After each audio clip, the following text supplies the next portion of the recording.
Tawag nga malam kada tayo amin o rabi kada tayo amin gawi sa labi kinatako amin mamaptang sin labi takon amin. This is your friend welcoming you to our program, the Hinterlands Academy.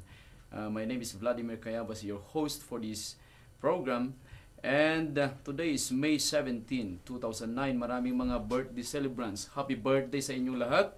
Well, of course, sa Baguio City today or this year is actually the 100-year anniversary of Baguio City as a chartered city, and that's why I would like to say congratulations sa mga tiga Baguio. And sad to note lang kasi may mga comments tayo sa ating city ngayon, but anyway, maybe it is part of our development. It is part of the process. For example, yung pagsikip ng mga traffic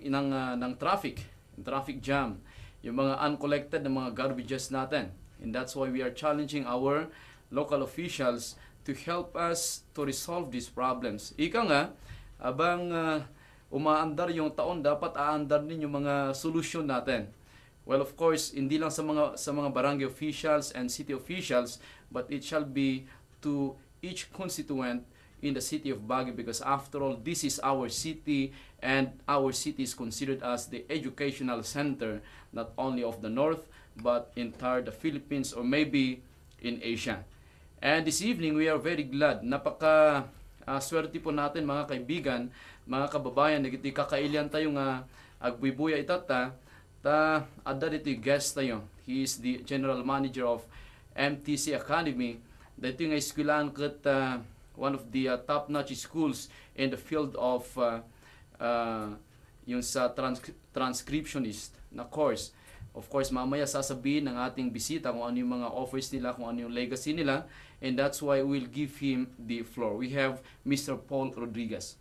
Good evening, Vlad. Yes. Good evening to all the televiewers. So, I represent MTC Academy Baguio. So, MTC is a specialized training center for medical transcription. Ito kabilang ito sa BPO na tinatawag natin, Business Process Outsourcing Industry. Familiar ang tao na ang BPO, ang pinakamalaki is call center. Ito ang second largest BPO sector ng Pilipinas, medical transcription. MTC started in 2003, opened first branch in Manila. It is the pioneer training center for transcription in the Philippines. Okay. Baguio is the 21st and youngest branch of MTC. MTC Baguio opened in November of 2006. Yes, so this is now the second year of operations. Yes. Right now, we were able to graduate over 70 students, and 93% of those are employed. Kasi ang target natin dito, as you mentioned, that Baguio is the educational center of the North, or maybe even the Philippines. Given that the literacy rate of Baguio students are very high compared to the other cities in the Philippines, yun ang purpose ng MTC. To blend in with the trend and to produce graduates at the same time produce employed. Hindi lang dumadami yung mga estudyante natin na nakakatapos ng programa, pero ang gusto natin, makatapos sila ng programa at mabigyan din sila ng nararampatang trabaho. Yan, congratulations, kasi alam nga natin kahit yung mga malalaking eskwelahan, I know and we know that they have their job placement programs. And according to our guest, mataas, 93% ang mga employed sa kanila. By the way, is this a training institution or learning institution? Ano po yung mga courses natin? Yes. So, as a training institution, we specialize in the field of medical transcription alone right now. But the program is depending on the course background of each student. So, meron tayong for high school graduates, non-medical, allied health na tinatawag natin, yung mga nursing, PT, midwifery, medtechs, pharmacists, nurses, and even doctors, licensed doctors. So, depende dun sa course background ng estudyante, mas maiksi yung programa, which would vary from 4 to 9 months. 4 to 9 months. Nasabi nyo kasi kanina na for example sa mga high school graduates na gustong papasok sa eskwelahan natin sa MTC Academy, so ibig sabihin 9 month yung kanilang training. For the high school graduate, it's much longer. So it's 18 months. So that is equivalent to 1.5 year. Yes. How about sa mga doctors natin? Kumbaga second courses na gustong papasok sa inyo, ilang month sila? Pag doctors, minimum is 3, maximum of 4 months. But based on our experience, we had several doctors, practicing doctors. Yes. Dito sa Baguio, mga may clinic sila dyan sa BG, sa SLU, Notre Dame, practicing doctors. 3 months is not enough for them. Considering na working professional sila, they hold clinics, may mga patients sila. they usually extend. Mga the least is 4 months. Doctors tapos na sila ng 4 months. Considering na mga graduates ng mga courses, yung mga estudyante natin, ano yung mode of training para sa kanila? So we apply modular mode of training. Modular. So, medyo modular, hindi nila kailangan mag-antay ng isang batch para matapos, para mag-start uli sila. Unlike the, let's say, 9 months ang isang programa. Okay. Bago mag-start ang non-med, hindi niya na kailangan mag-antay ng 9 months bago makahabol. We accept enrollment on a monthly basis. So, any month, pwede mag-start ang estudyante kasi modular base of training. There are 15 modules, so one module is not a requirement to proceed to the other. Pwede sila mag-start sa gitna, tapusin nila yung 15 libro. So that is 15 modules 15 pala. modules. How about the enrollment requirements sa mga gustong papasok sa inyong eskwelahan? For the enrollment requirements, so we only require to present a copy of the transcript of records so we can verify yung tinatawag ng TESDA na RPL, Recognition of Prior Learning, para malaman natin saan nararapat ibabagsak yung estudyante, allied, non-med, medical, or high school graduates. Then they will be subjected to an assessment. Okay. We don't call it entrance exam. Assessment lang. I-measure lang natin yung skills because anybody, virtually anybody can become a qualified transcriptionist. I-measure natin English proficiency, typing skills, even listening.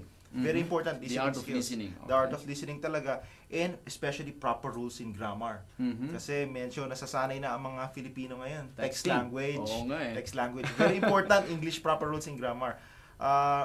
If the student shows that medyo qualified sila to take the training, they can enroll right away. And the assessment is for free, by the way.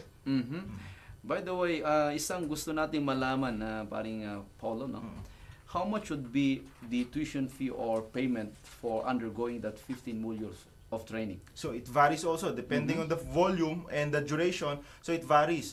Doctors would pay around 20,000 pesos. We give even a discount of 5,000 pesos to doctors. For allied health, it's 24. Plus another 5,000 peso discount if they can pay in cash. Even for non-meds, it's roughly around 35 plus another 5,000 peso discount if they pay in cash. If they'll compare it to other MT institutions, marami nagsasabi, mas mura. Kasi mas mahaba yung program, mas extensive. And the good thing with the program, kahit depende yan sa background ng estudyante, competency-based.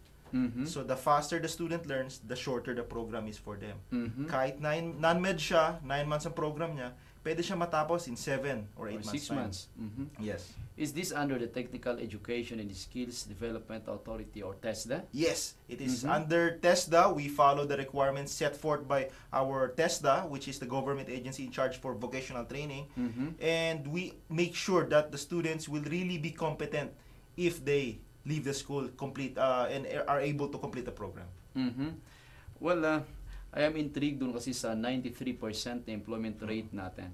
Do you have partners within our country or maybe outside the Philippines for employment purposes?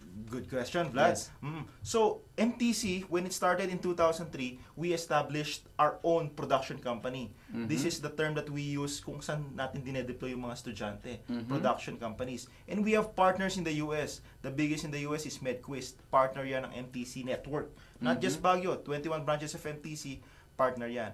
Here in Baguio naman, MTC Baguio, is part of an affiliation, a consortium. We call it MT Baguio Consortium.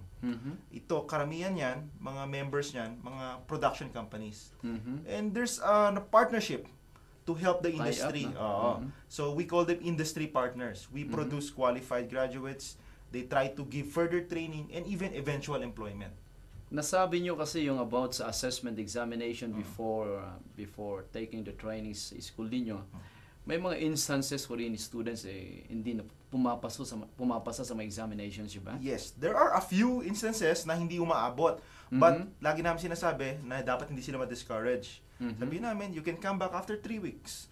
Tapos take the assessment again, which is also given for free. They can take it no matter how many times they want to take it. Hanggang makuha nila yung necessary skills, which is typing, listening, English proficiency, and comprehension. So meaning nasabi kasi natin yung training content.